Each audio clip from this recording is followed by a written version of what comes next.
Знаковым событием книжного фестиваля, это сразу же в первый же день стала церемония награждения сразу двух конкурсов, которые проходят в рамках этого фестиваля.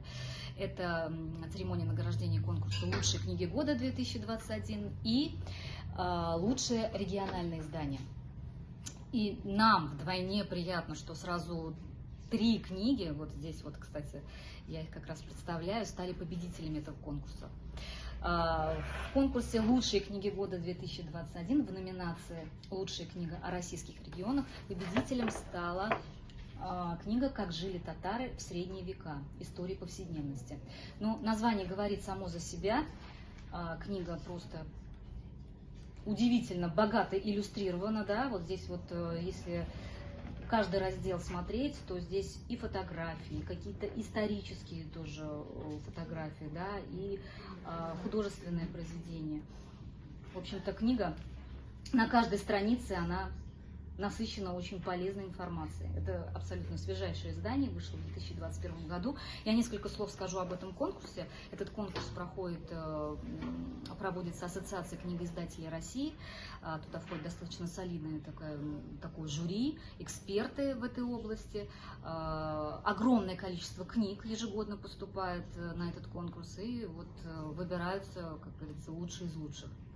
А во втором конкурсе, это «Лучшее региональное издание», дипломантами стали сразу две книги. Это «24 рецепта успеха» Венеры Якуповой и под авторством Вагаповой «Становление искусства татарской рукописной и печатной книги». Вот таких два шикарных издания.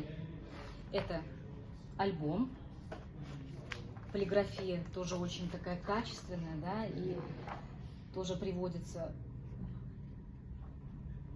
ну, можно сказать, ну, не просто интересно, а интересные даже новые какие-то факты из этой области, да, что касается истории татарской рукописной печатной книги. И книга Венеры Якуповой «24 рецепта успеха».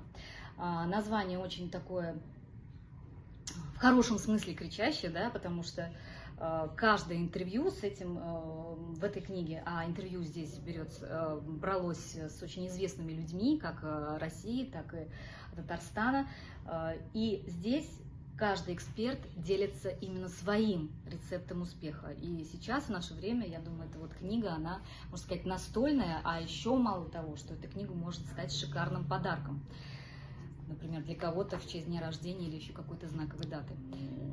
Фестиваль нас удивил в хорошем смысле и на такие дипломы. Для нас это очень огромная честь, и мы всегда с трепетом относимся к нашим победам. И надо сказать, что как только вот в СМИ и в соцсетях появилась информация о победах вот этих книг, интерес к ним вырос, и это еще дополнительно радует. И вообще этот книжный фестиваль показал, что книга жива, печатная, что действительно она жива и будет жить, потому что вот это огромное количество людей, которые к нам подходило, которые с радостью воспринимали, что именно Татарстан представлен, кто-то родом из Татарстана, кто-то очень интересуется татарской историей, татарской культурой. И вот это вот не просто, так скажем, книгу представить, но еще и пообщаться с людьми, которые вот с интересом относятся к книгам и все, что с этим связано. Это, конечно, вот двойное удовольствие для нас это было.